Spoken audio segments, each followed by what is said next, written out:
తెలంగాణ రాజకీయాల్లో కొత్త చర్చ మొదలై జనసేన అధినేత పవన్ కళ్యాణ్ హైదరాబాద్లో పార్టీ కార్యాలయం ప్రారంభించారు. తెలంగాణలో ఇకపై యాక్టివ్ పాలిటిక్స్ చేస్తామని ప్రకటించారు. ఎన్నికల బరిలో దిగుతామని కూడా స్పష్టం చేశారు. అయితే పవన్ పొలిటికల్ ఎంట్రీతో తెలంగాణలో కొత్త సమీకరణాలు మొదలయ్యాయా? జనసేన అడుగులు ఎవరికి కలిసి వస్తాయి, ఎవరికి ఇబ్బందికరంగా మారతాయి? బీఆర్ఎస్కు లాభమా, బీజేపీకి నష్టమా? అసలు పవన్ తెలంగాణ పాలిటిక్స్పై ఎలాంటి ప్రభావం చూపబోతున్నారు? ఈ స్టోరీలో మనం విశ్లేషిద్దాం.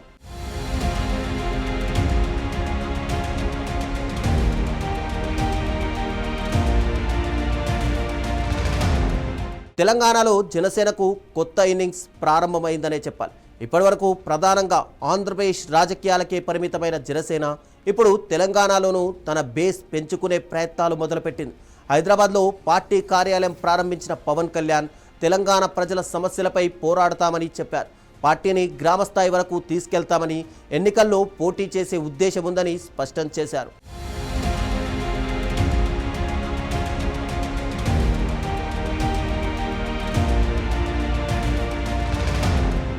అయితే పవన్ తెలంగాణ ఎంట్రీ ఇప్పుడు రాజకీయ వర్గాల్లో హాట్ టాపిక్గా మారింది.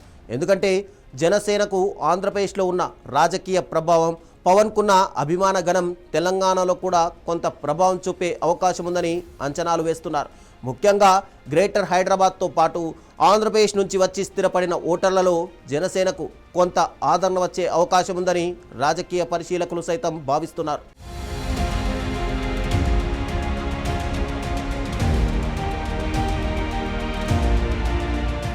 ఇదే సమయంలో జనసేన పోటీ చేస్తే ఓట్ల లెక్కలు ఎలా మారతాయి అన్న చర్చ కూడా మొదలైంది.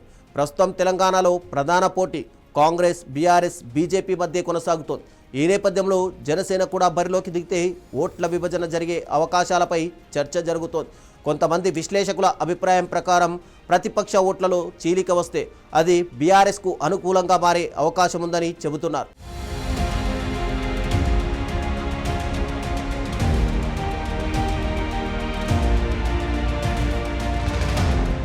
మరోవైపు జనసేన మిత్రపక్షంగా ఉన్న బీజేపీకి కూడా ఇది కీలక పరిణామంగా మారింది. ఆంధ్రప్రదేశ్లో బీజేపీతో కలిసి పనిచేస్తున్న జనసేన తెలంగాణలో మాత్రం తన సొంత రాజకీయ విస్తరణపై దృష్టి పెడుతోంది. దీంతో జనసేన పోటీ చేసే స్థానాల్లో బీజేపీకి ఎంతవరకు ప్రభావం ఉంటుంది అన్న చర్చ కూడా జరుగుతోంది. అయితే జనసేన బలాన్ని తక్కువ అంచనా వేయకూడదని, చిన్న పార్టీలు కూడా ఎన్నికలు కీలక పాత్ర పోషించే పరిస్థితులు తెలంగాణలో ఉన్నాయని మరికొందరు విశ్లేషకులు అభిప్రాయపడుతున్నారు.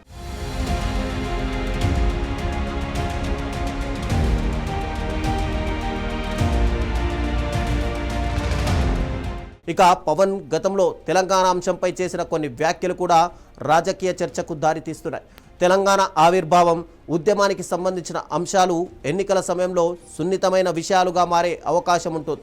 గతంలో కూడా తెలంగాణ సెంటిమెంట్ ఎన్నికల్లో కీలక పాత్ర పోషించిన సందర్భాలు ఉన్నాయి. అందుకే పవన్ తెలంగాణలో రాజకీయంగా యాక్టివ్ అయితే ప్రత్యర్థి పార్టీలు గత వ్యాఖ్యలను ఎలా ఉపయోగించుకుంటాయి అన్నది ఆసక్తికరంగా మారింది.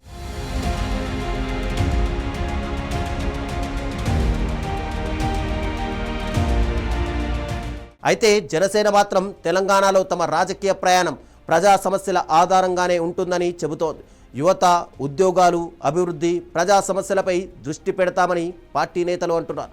ఇక తెలంగాణలో పార్టీకి ప్రత్యేక గుర్తింపు తీసుకురావడమే లక్ష్యంగా జనసేన అడుగులు వేస్తోంది.